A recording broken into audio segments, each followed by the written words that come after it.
Boker Tov, Shavua Tov, la halacha de ce matin ne vous concerne pas directement, mais juste pour culture générale et surtout pour le grand public.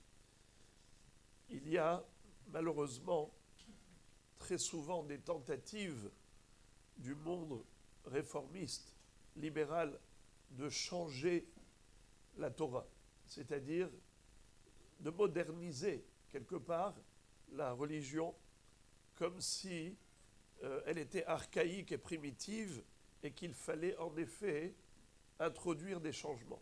Chasve shalom. Chez nous, au contraire, la Torah que nous avons reçue sur le mont Sinaï, c'est elle qui doit être véhiculée authentiquement sans le moindre changement. C'est la volonté d'Akadosh Baruch Hu. La Torah, c'est son expression. Quand Akadosh Baruch Hu nous a demandé d'accomplir telle et telle mitzvah, donc on sait la manière la plus claire, la plus limpide, que c'est la volonté d'Hachem. Alors, à quoi je veux en arriver? À un minhag nouveau, c'est que sous la choupa, il vous apporte un petit coussinet avec deux anneaux.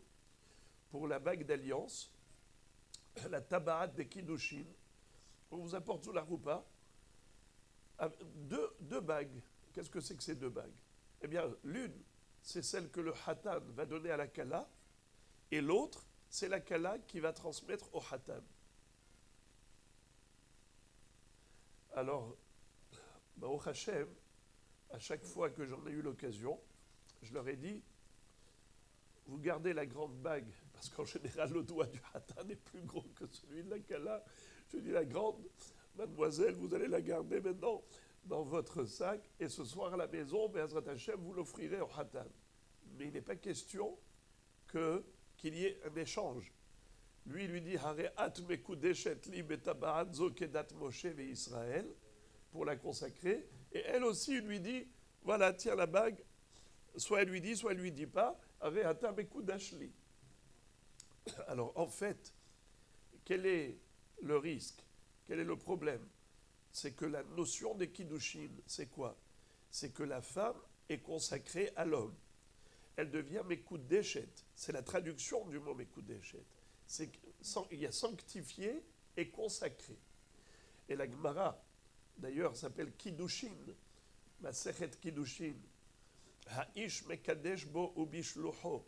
Et la Gemara pose la question, mais au début tu as dit Ha'isha niknit, la femme est acquise, et après tu dis mekadesh. Alors c'est quoi? Quelle est la différence entre ces deux formulations? En fait, il fait un kinyan, et au travers de cette acquisition, le kinyan, quand il lui donne la bague, elle devient mekudeshet. Asarla akule alma kehekdesh. Elle devient interdite à tout homme étranger comme si elle était sanctifiée. Comme si maintenant elle a une kedusha, le Beth Amikdash. Dans le Beth Amikdash, tout objet sacré était interdit au profit des individus. Personne ne pouvait se servir à des fins personnelles d'un objet sacré. Alors elle est comme un objet sacré, car elle est consacrée à son mari. Areat mekudeshet li betabaadzo kedat Moshe ve Israël. Aval asarla kule alma keekdesh. Elle est interdite au monde entier, comme si elle était ekdesh. Kiddushi. Mais l'inverse n'est pas vrai. C'est-à-dire, lors du mariage, l'homme consacre la femme, mais la femme ne consacre pas l'homme.